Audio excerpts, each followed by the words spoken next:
Meu nome é Gisele Monteverde, e por muito tempo eu achei que a solidão era apenas uma fase, algo que passaria quando eu finalmente fosse boa o bastante para minha própria família.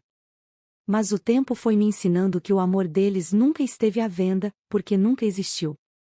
Cresci entre paredes de mármore e janelas imensas, onde a luz do sol entrava sem calor algum.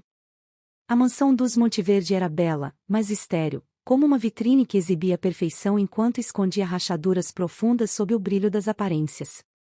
Minha mãe, Helena, sempre foi o centro gravitacional dessa casa. Nada se movia sem o consentimento dela. Com seus vestidos caros, cabelo impecável e aquele olhar capaz de me reduzir a nada, ela reinava com elegância e frieza. Nunca levantou a voz, porque não precisava. As palavras dela, sempre escolhidas com precisão cirúrgica, tinham o poder de ferir mais do que gritos.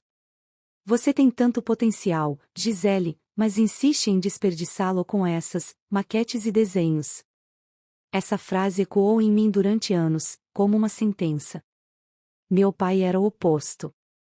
Eduardo Monteverde era um homem de riso fácil e mãos gentis, o tipo de pessoa que via beleza até nas imperfeições. Quando eu era criança, ele me levava para ver prédios antigos, igrejas e pontes, e dizia que a arquitetura era o modo mais silencioso de contar histórias.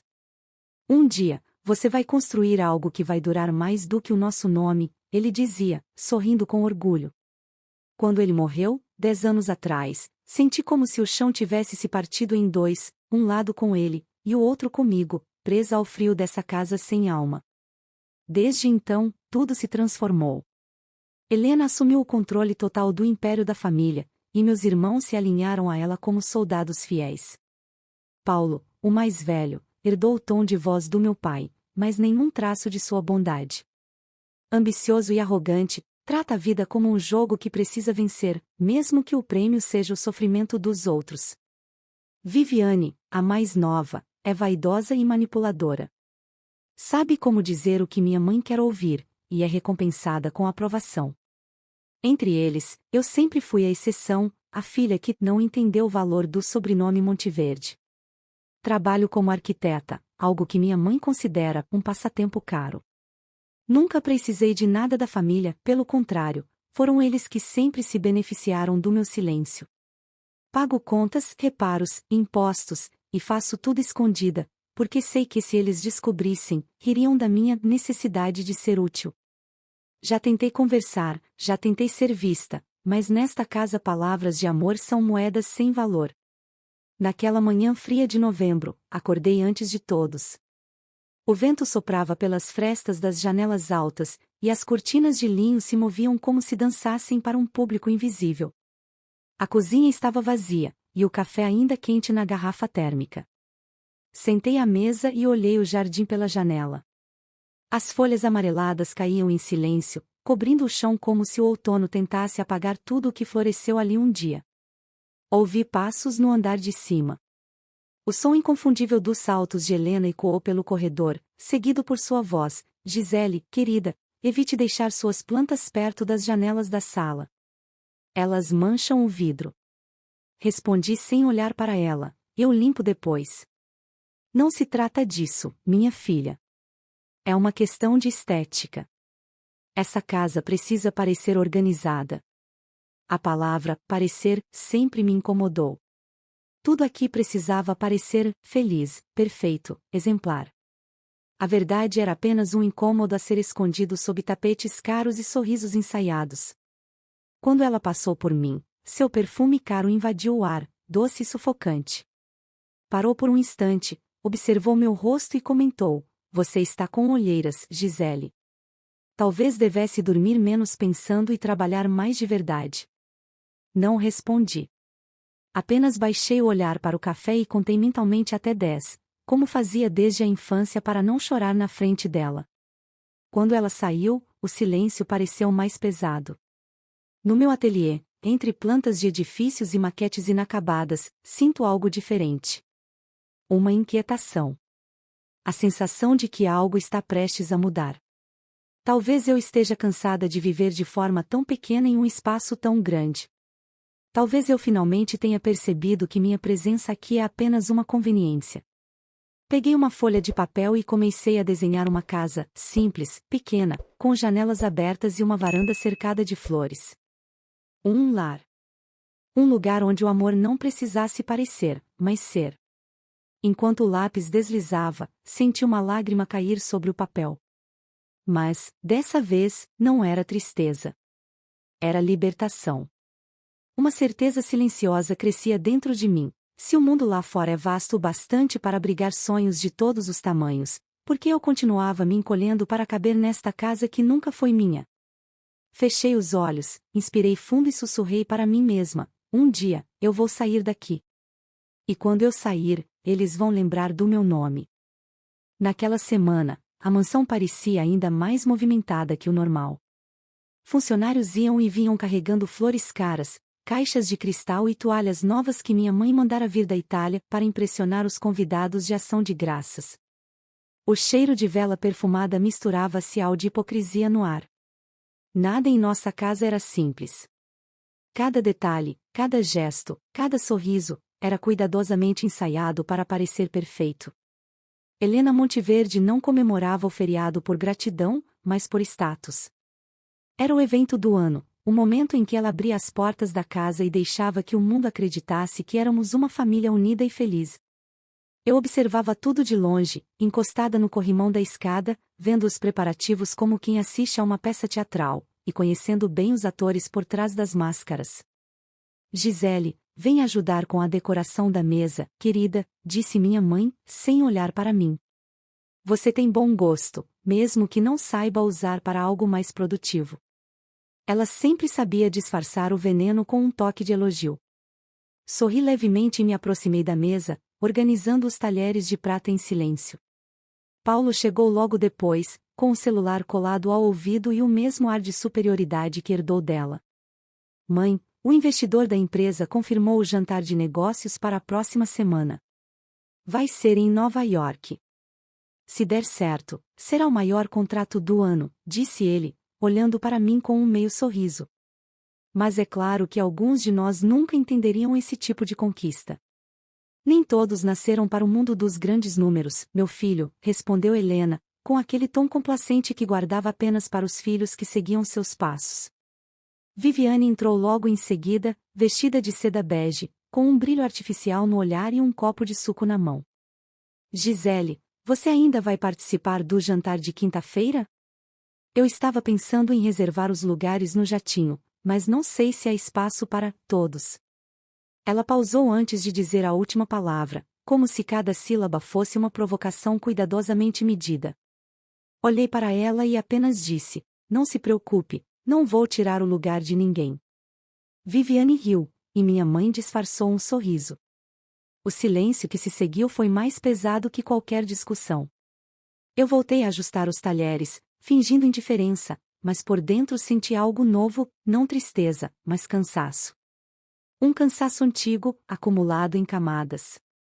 Depois do jantar daquela noite, me refugiei no meu ateliê.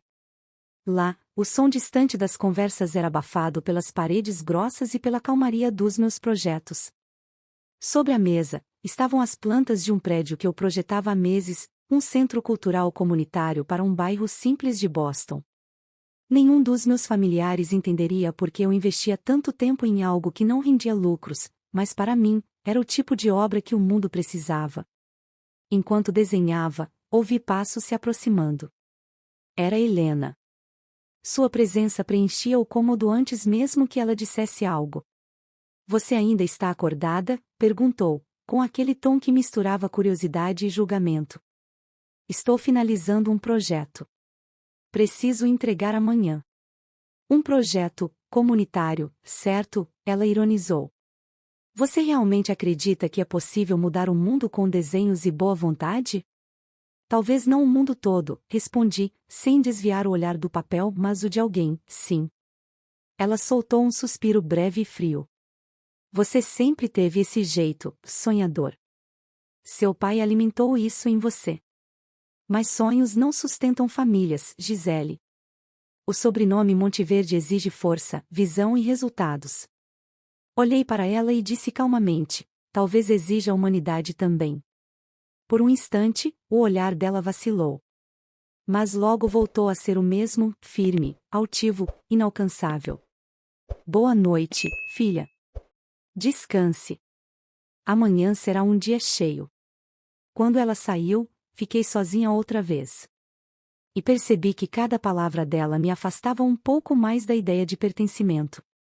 Naquele momento, senti que havia uma parede invisível me separando de todos ali dentro. Eu não queria mais ser parte da fachada.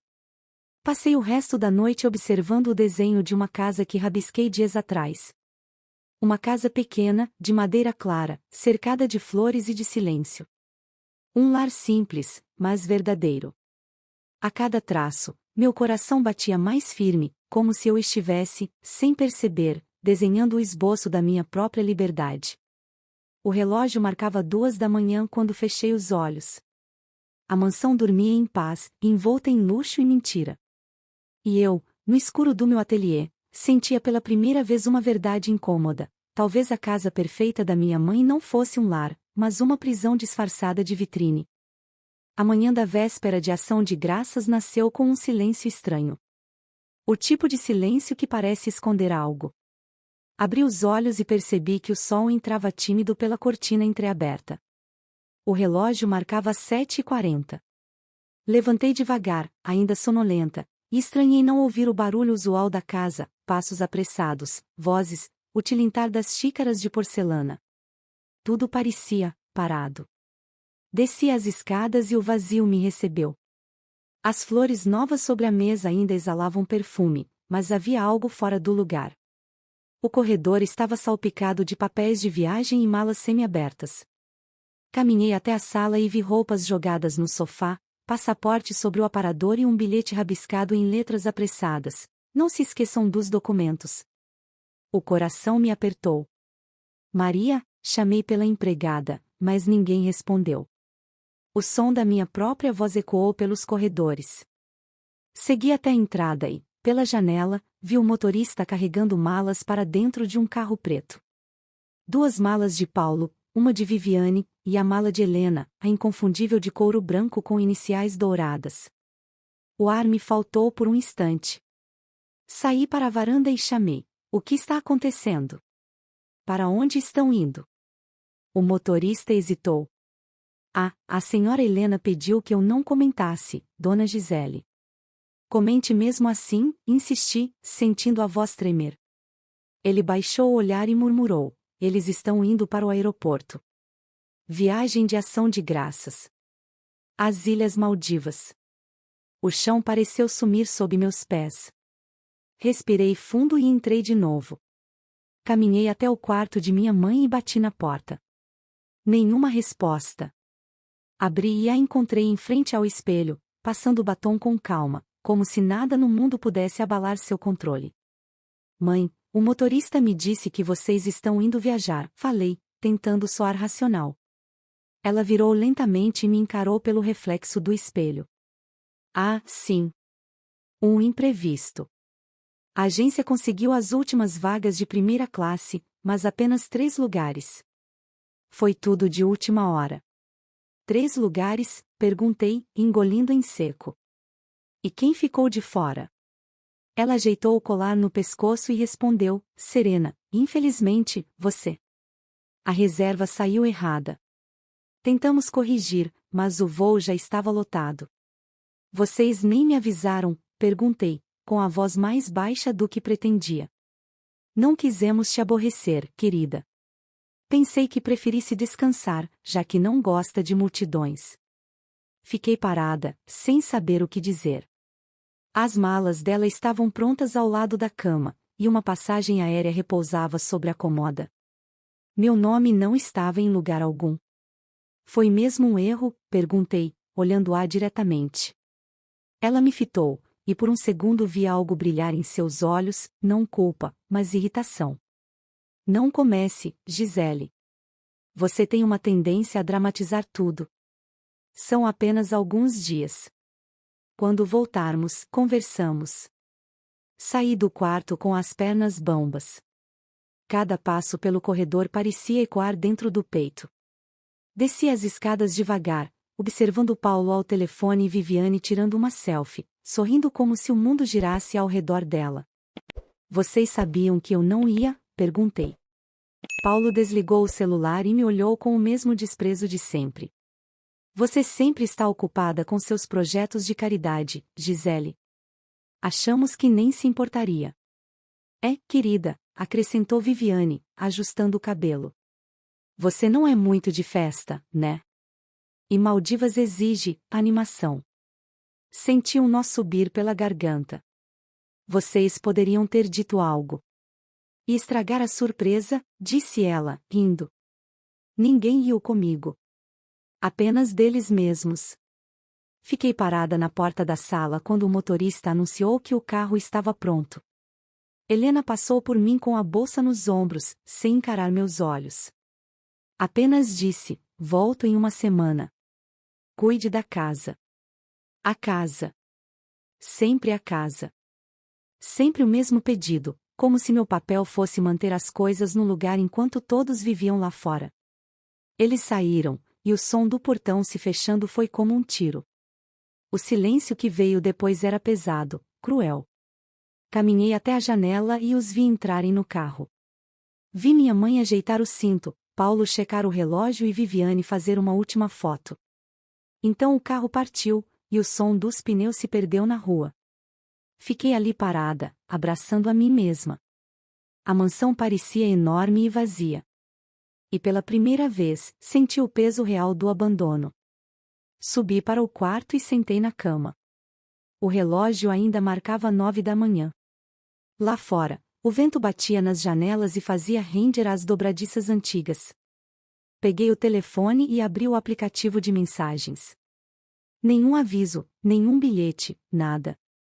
Ri, sozinha. Um riso curto, sem humor, um erro na reserva, murmurei. Claro. Aquela frase martelava na minha cabeça como um lembrete cruel. Mas em meio à dor, algo começou a mudar. Uma calma fria tomou conta de mim. Não era raiva, nem tristeza. Era clareza. Olhei em volta, observando cada canto da casa. As cortinas de linho, os quadros, os móveis que eu ajudara a pagar. Tudo ali havia sido sustentado por mim. Cada luz acesa, cada flor fresca, cada concerto. E eles partiram sem sequer me agradecer. Fui até a janela e encarei o céu cinzento. O reflexo do vidro mostrava uma mulher que eu quase não reconhecia, cansada, mas lúcida. E naquele instante, percebi que algo dentro de mim havia morrido, mas outra coisa, bem mais forte, estava nascendo. Não era o fim. Era o início. Na manhã seguinte, o silêncio era tão absoluto que parecia gritar. Cada canto da mansão me lembrava da ausência deles, dos risos falsos, das conversas superficiais, do barulho dos copos de cristal.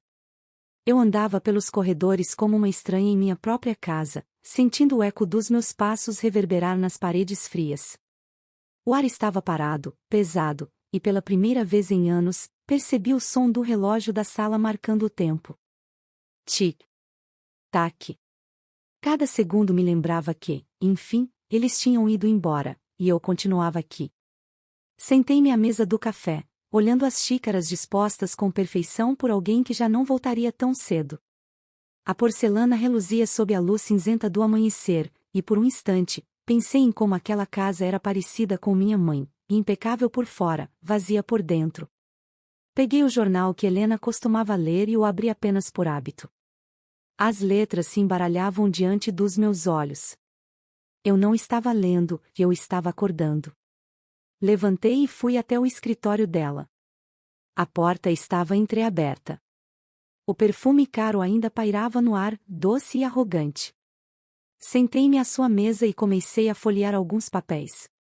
A princípio, apenas para distrair a mente, mas algo me fez parar. Eram faturas. Contas de energia, manutenção, impostos, todas pagas. Todas em meu nome. Peguei outra pasta, depois outra. Ali estavam os recibos da jardinagem, do seguro da casa, da reforma do telhado. Tudo. Cada centavo, cada gasto que mantinha aquele império de pé vinha da minha conta pessoal. Um arrepio percorreu meu corpo.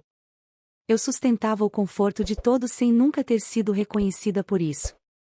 Senti um misto de raiva e riso. Raiva pela humilhação, riso pela ironia. Eles me excluíram da viagem, murmurei, mas sem mim, essa casa desaba. As palavras saíram baixas, mas o peso delas me atravessou. Pela primeira vez, enxerguei minha vida com uma clareza dolorosa, como um projeto mal planejado, que eu insistia em consertar sozinha. Fui até a sala principal e olhei ao redor.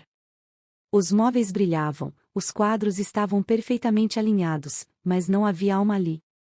Lembrei-me das inúmeras vezes em que pedi para mudarmos a decoração, tornarmos o espaço mais aconchegante, mais humano. Helena dizia sempre o mesmo: casas acolhedoras são para pessoas comuns. Agora eu via que ela tinha razão, e eu não era mais comum o bastante para viver presa em uma vitrine. Caminhei até o jardim. O vento frio batia em meu rosto, e as folhas secas formavam um tapete dourado aos meus pés. Fechei os olhos e respirei fundo. A sensação era estranha, não de abandono, mas de liberdade. Pela primeira vez, ninguém me observava, ninguém me corrigia, ninguém me diminuía. Era como se, no meio daquele silêncio, eu pudesse finalmente ouvir a mim mesma. Passei horas andando pela casa, tocando nas paredes, nas molduras, como quem se despede de um passado. Cada toque era uma lembrança. Cada lembrança, uma ferida. Até que, de repente, algo se acendeu dentro de mim. Uma vontade antiga, sufocada por anos de submissão. A voz do meu pai ecoou na minha memória, clara como nunca: quem quiser ser lembrado, Gisele, precisa deixar algo além de uma presença. Precisa deixar um impacto. Sentei-me no chão, ali mesmo, cercada de papéis e dívidas que não eram minhas, e comecei a chorar. Mas foi um choro diferente, calmo, decidido, como se cada lágrima limpasse o resto da inocência que ainda me prendia. Quando as lágrimas secaram, tudo estava claro. Eu não seria mais a filha esquecida. Eu seria o eco que eles jamais conseguiriam silenciar. Levantei, limpei o rosto e peguei o telefone. Olhei a tela por alguns segundos, hesitando. Então disquei o número de uma empresa de mudanças. A atendente atendeu com voz animada: bom dia, mudanças R&R, em que posso ajudar? Preciso de uma mudança completa, respondi, firme. Casa grande, antiga. Quero esvaziar tudo. Tudo? Ela perguntou, surpresa. Tudo, repeti. E quero que venham amanhã de manhã. Desliguei e fiquei parada, olhando o telefone nas minhas mãos. Por dentro, algo vibrava. Era coragem, misturada com uma estranha sensação de paz. Caminhei até a janela do meu ateliê e observei o céu ficando alaranjado. O dia estava terminando, mas algo em mim estava apenas começando. Peguei uma folha em branco e escrevi 3 palavras no topo: plano de reconstrução pessoal. Sorri. Não era um projeto de arquitetura, era o projeto da minha vida. Enquanto o sol se escondia no horizonte, prometi a mim mesma que nunca mais deixaria ninguém decidir o meu lugar. Eu não seria mais a coadjuvante da minha própria história. E quando eles voltassem daquela viagem perfeita, descobririam que a casa dos Monteverde nunca mais seria a mesma, porque, pela primeira vez, ela teria pertencido a mim. O dia amanheceu frio e cinzento quando a campainha tocou. O som ecoou pela casa como um chamado final, e eu soube, naquele instante, que não havia mais volta. Abri a porta e vi 3 homens com uniformes azuis, pranchetas nas mãos e expressões neutras. Senhora Monteverde? Perguntou um deles. Confirmei com um aceno, e ele respondeu: estamos aqui para a mudança completa. Aquelas palavras me atravessaram como uma sentença, mas uma boa. Uma sentença de liberdade. Dei-lhes passagem, e os passos deles soaram firmes, invadindo cada cômodo com uma presença que parecia quebrar um feitiço antigo. Enquanto eles entravam com caixas e ferramentas, eu fiquei parada no hall de entrada, observando. Pela primeira vez, percebi o quão grande era aquela casa. Grande demais para um coração que nunca se sentiu acolhido ali. O trabalho começou. O som dos móveis sendo arrastados, dos quadros sendo retirados das paredes, misturava-se ao ruído ritmado da fita adesiva sendo cortada. Aquela música caótica, de desmontar um lar, me soava como uma melodia de recomeço. Entrei na sala principal e vi dois homens levantando o imenso espelho dourado que sempre pendurou acima da lareira. Nele, durante anos, Helena se olhava com admiração, e eu me via desaparecendo. Podem levar, disse sem hesitar. Tudo? Perguntou um deles, surpreso. Tudo. À medida que os cômodos iam se esvaziando, algo em mim também se libertava. Cada móvel embalado parecia levar embora uma lembrança amarga, uma palavra cruel, uma humilhação velada. Era como se a casa, enfim, estivesse sendo purificada, não para eles, mas para mim. Subi as escadas e entrei no quarto da minha mãe. O perfume dela ainda estava no ar, doce e invasivo. Olhei para a penteadeira onde tantas vezes a vi se admirar, falando sobre aparência, poder e controle. Toquei o vidro frio da mesa e murmurei: é só isso que sobra, mãe? Espelhos. Então fechei a gaveta com força e pedi para que retirassem tudo dali também. Quando cheguei ao meu antigo ateliê, hesitei por um instante. Ali estavam meus desenhos, maquetes, projetos, fragmentos do que sou. Os homens esperaram por instruções, e eu apenas disse: esses ficam. Aquele seria o único cômodo que permaneceria intacto, porque ali estava minha verdade, o único espaço da casa que realmente me pertencia. No fim do dia, quando o último móvel foi carregado, restava apenas o eco dos passos sobre o piso de mármore. A mansão, antes opulenta e sufocante, agora era um esqueleto imenso e silencioso. As janelas abertas deixavam o vento entrar livremente, e o som dele parecia um suspiro de alívio. Peguei uma caixa pequena que havia separado e levei-a até a sala principal. Coloquei-a sobre uma mesa solitária, no centro do salão vazio. Dentro dela, organizei 10 envelopes, um para cada membro da família Monteverde. Em cada um, faturas, comprovantes, despesas e documentos que eles jamais olharam. Cada cifra, uma lembrança do quanto me ignoraram. No topo da pilha, deixei uma carta escrita à mão, com caligrafia calma e firme. Querida família. Feliz ação de graças. Durante anos, paguei o preço de viver nesta casa, em silêncio, com amor, com esperança. Agora, deixo para vocês as verdadeiras contas, as que sustentaram o conforto que tanto apreciam. Que o vazio que encontrem aqui sirva de espelho. Com sinceridade. Gisele. Ao colocar a caneta de lado, senti uma paz que nunca havia experimentado. Fiquei em pé diante daquela mesa por alguns minutos, observando os papéis balançarem levemente com o vento que entrava pela janela. Então, dei uma última olhada ao redor. As paredes nuas pareciam mais altas, mais leves. A casa, antes arrogante, agora se curvava diante do silêncio.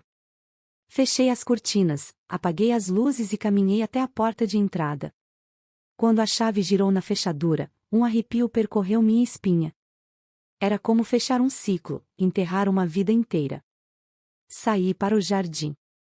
O céu começava a se tingir de tons alaranjados, e o ar da tarde trazia o cheiro das folhas secas. Respirei fundo e, pela primeira vez, não senti o peso do sobrenome Monteverde sobre meus ombros. Senti apenas o meu nome, leve, livre, meu. Enquanto o caminhão das mudanças se afastava pela estrada, eu segui com o olhar até desaparecer. E foi ali, na frente daquela casa agora vazia, que percebi uma verdade simples e poderosa: às vezes, para recomeçar, é preciso deixar tudo para trás, até mesmo o que um dia chamamos de lar. Foram exatos 5 dias desde que deixei a mansão Monteverde. 5 dias desde que a chave girou pela última vez e o som do portão se fechou atrás de mim. 5 dias desde que o silêncio daquela casa, e o silêncio dentro de mim, se transformou em liberdade. Agora eu acordo em um lugar novo. Um apartamento pequeno, moderno e cheio de luz. As janelas enormes deixam o sol da manhã entrar sem pedir permissão, e o som distante da cidade é o meu novo tipo de música. Não há empregados, não há protocolos, não há ninguém me dizendo o que fazer.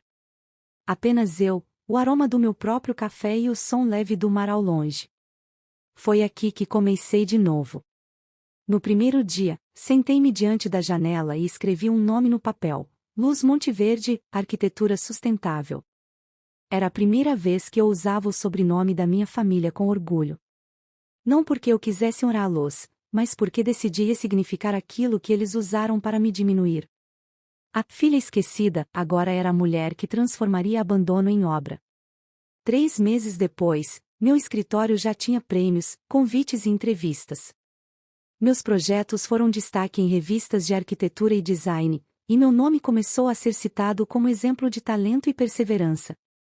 As pessoas me paravam na rua, pediam conselhos, queriam ouvir minha história, mas o que ninguém sabia é que o que me tornara forte não foram as vitórias. Foram as cicatrizes. Enquanto eu crescia, a família Monteverde desmoronava. Helena foi a primeira a cair. Quando voltou das Maldivas e encontrou a casa vazia, o orgulho que a sustentava se quebrou. Os jornais noticiaram o escândalo das dívidas e da má gestão. Descobriram que parte do patrimônio havia sido sustentado com recursos desviados de fundos familiares, todos em meu nome, as mesmas faturas que deixei sobre a mesa. Os bancos congelaram as contas, e os sócios se afastaram. Paulo tentou controlar os danos, mas acabou demitido da própria empresa por irregularidades.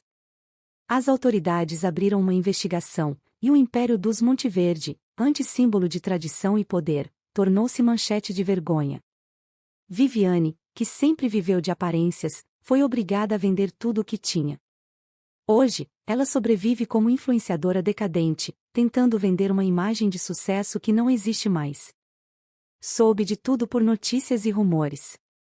Nunca mais falei com nenhum deles, até o dia em que o porteiro me avisou que uma senhora de cabelos brancos pedia para subir. Helena Monteverde. Abri a porta e, por um instante, o tempo pareceu parar. Ela estava diferente. O olhar altivo havia desaparecido. O corpo, antes ereto e imponente, parecia frágil. Entrou devagar, sem pedir licença, e se sentou no sofá com um suspiro cansado. Ficamos em silêncio por longos minutos. Você venceu, Gisele, ela disse enfim, com a voz embargada. Balancei a cabeça e respondi: não, mãe. Eu apenas deixei de perder. Ela olhou ao redor do meu apartamento, simples e cheio de vida, e sussurrou: nunca pensei que liberdade fosse tão cara. Sentei-me diante dela, com calma. A liberdade não custa, mãe. O que custa é o medo de conquistá-la. Ela abaixou o olhar, e por um instante, vi algo que nunca tinha visto antes: arrependimento. Um arrependimento silencioso, sem lágrimas, mas verdadeiro. Ficamos ali, duas mulheres cercadas pelo passado que nos moldou, uma que construiu paredes para se proteger, e outra que precisou derrubá-las para existir. Quando ela se levantou para ir embora, tocou de leve minha mão. Se seu pai estivesse vivo, ele estaria orgulhoso.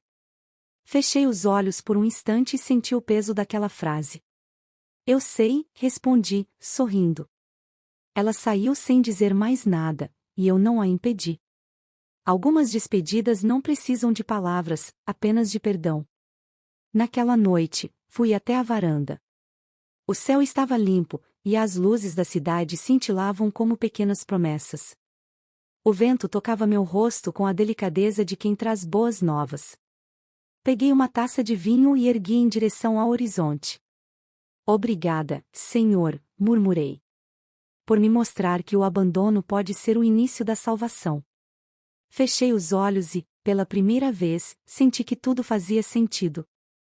Eu não era mais a filha esquecida, nem a mulher que precisava provar o próprio valor. Eu era Gisele Monteverde, a mulher que reconstruiu a própria história, tijolo por tijolo, lágrima por lágrima. E enquanto o som distante das ondas se misturava ao meu suspiro de alívio, percebi que, às vezes, perder uma família não é o fim, é apenas o começo de finalmente encontrar a si mesma. Fico muito feliz por você ter ficado até o final do vídeo. O que você achou dessa linda história? Coloque nos comentários sua opinião, deixe seu like, se inscreva no canal e ative o sininho de notificações para não perder uma história preciosa. Até a próxima!